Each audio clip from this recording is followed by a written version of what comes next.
Sometimes, dead is better. That chilling line sets the tone for one of Stephen King's most terrifying novels, Pet Sematary. First published in 1983, this book has earned its place as a classic of horror literature, spawning multiple adaptations and embedding itself in pop culture. Even if you've never read King, you've likely heard of Pet Sematary. It's the kind of story that resonates deeply, balancing supernatural horror with the raw, visceral terror of loss and grief. What's fascinating is that this novel almost never saw the light of day. King wrote it in the late 70s, inspired by some unsettling real life events, like losing his daughter's cat and narrowly saving his son from running into the road as a semi truck raced by. He admitted the story disturbed him so much he shelved it, only releasing it later to fulfill a publishing obligation. King has called it one of the only books that has truly scared him, and honestly, it's easy to see why. I first read this novel as a teenager, eager to devour all the scares I could handle. But revisiting it as an adult, especially as my wife and I are trying to have kids, was an entirely different experience. It struck me on a much deeper level, tapping into fears I didn't know I had. If you're new here, welcome to Mysterious Galaxies. I'm Todd, I have my cup of coffee in hand, and I'm ready to dive into what makes this novel a classic. The story begins with the Creed family. Lewis, a doctor, his wife Rachel, their young children Ellie and Gage, and their cat Church, moving to the rural town of Ludlow, Maine. It's supposed to be a fresh start. Lewis has taken a job at the University Health Center, and their new home, a charming old house surrounded by woods, seems like the perfect place to settle down. But as idyllic as it appears, Ludlow harbors a darkness that slowly unfurls around them. The first sign of trouble is the road that runs in front of their house, a narrow stretch of highway frequented by massive speeding semi trucks. This road is a silent menace, claiming the lives of countless pets over the years. It's why the nearby woods contains the Pet Cemetery, a crude graveyard where generations of children have buried their beloved animals. But this burial ground is more than it seems. Beyond the Pet Cemetery, hidden deep within the woods, lies an ancient and sinister burial ground that belongs to the Micmac tribe. It's a place steeped in dark, supernatural power. Anything buried there comes back, and not as it was. This discovery becomes the crux of the story when tragedy strikes the Creed family. At its heart, Pet Sematary is about the choices we make in the face of loss and the price of defying the natural order. The story forces Lewis and the reader to grapple with an impossible question. How far would you go to bring back someone you love? And would you truly be ready to face the cost? This premise, rooted in the tension between hope and dread, is one of the reasons Pet Sematary remains so powerful. It's a story that explores the boundaries of human grief, the seductive lure of second chances, and the terrifying realization that some doors are better left closed. Pet Sematary isn't just good, it's devastatingly brilliant. Few novels capture the profound sense of loss and its psychological impact as viscerally as this one. Stephen King plunges deep into the darkest corners of grief, exposing the emotional cracks it creates within families and the irrational, desperate decisions it compels people to make. Losing a loved one is a universal fear, but King doesn't shy away from the most painful what ifs. Instead, he drags them into the light, forcing both his characters and the readers to grapple with them head on. What makes this novel so exceptional is how personal and grounded it feels, despite its supernatural elements. Lewis Creed is a deeply flawed but ultimately relatable protagonist.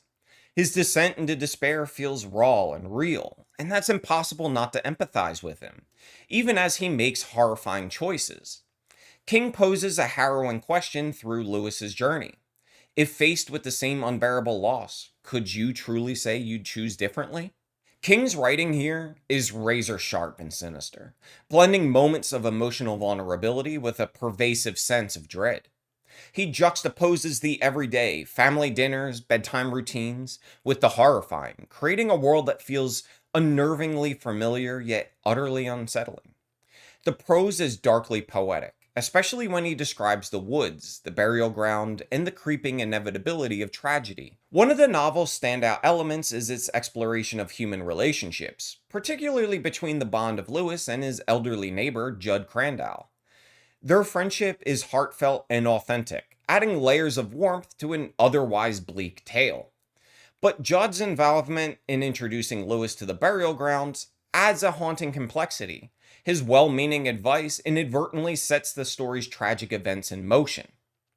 And then there's Zelda, easily one of the most bone chilling characters King has ever written.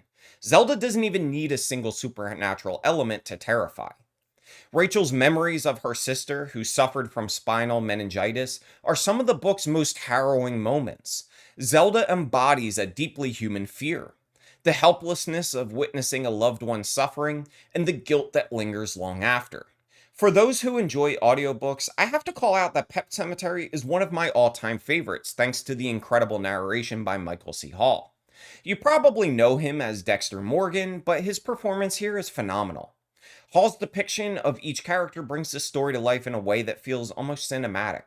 His portrayal of Judd, in particular, is unforgettable. Every line drips with the character's warmth, regret, and ominous wisdom. Listening to this story unfold made the tension and dread even more palpable, and I can't recommend the audiobook enough. And finally, let's talk about the scares, because this book has them in spades. Whether it's the ghostly warnings from Victor Pascal, the sinister allure of the burial ground, or the escalating tension of Lewis's choices, King delivers on every level. But the fear here isn't just about jump scares or gore, it's about the emotional and psychological toll. Pet Sematary doesn't just frighten you, it burrows into your mind, leaving behind an uncomfortable sense of unease that lingers long after you've closed the book. If you're a fan of horror, Pet Sematary is essential reading. It's not just one of Stephen King's most terrifying books, but one of the most emotionally resonant ones as well. Even if horror isn't usually your genre, this novel is worth experiencing for its exploration of grief, love, and the devastating cost of defying the natural order. King doesn't just write about monsters and the supernatural forces here. He writes about people, their rawest emotions, and the impossible choices they face in the wake of loss. This book forces you to confront some of life's most unsettling questions. How far would you go to save a loved one? Could you accept their death? Or would you risk everything? Your sanity, your family, even your soul for just one more moment with them? It's not just a scary story. It's a profoundly moving one that digs into the universal fear of losing those closest to us. For newcomers to Stephen King, Pet Sematary is an excellent starting point, especially if you're looking to understand why he's considered the master of horror. It's a perfect example of how King blends the terrifying with the deeply human, crafting a story that's both spine chilling and thought provoking. While many of his novels are sprawling epics, Pet Sematary is relatively compact, making it accessible without sacrificing emotional depth or tension. And for constant readers, those who've journeyed through King's multiverse, it's a cornerstone of his work. This novel frequently appears in top 5 lists among fans, and for good reason. It captures everything that makes King great: rich character development, a hauntingly familiar setting, and a narrative that refuses to let go of your emotions, even after the final page. And yes, there are subtle nods to King's wider universe, from connections to Cujo and Salem's Lot to themes of the Shine that echoes across his bibliography. This is a novel that doesn't just aim to frighten, it aims to unsettle, to make you think, to leave you haunted by its questions long after you've finished. It's a testament to why King remains one of the most celebrated authors of our time. Pet Sematary is a masterpiece of horror that earns every bit of its reputation. It's a story that stays with you, not just because of its terrifying imagery, but because of its emotional resonance. It'll make you think, it'll make you cry, and it'll probably make you hug your loved ones just a little bit tighter. But, fair warning, this book is bleak. It's not for the faint of heart, and it doesn't pull any punches. If you're someone who needs a glimmer of hope in their stories, this might not be the one for you. But if you're ready to face the darkness head on, Pet Sematary is a journey worth taking.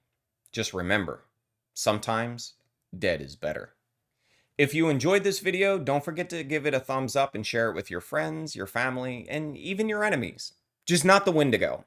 I don't need that kind of bad juju.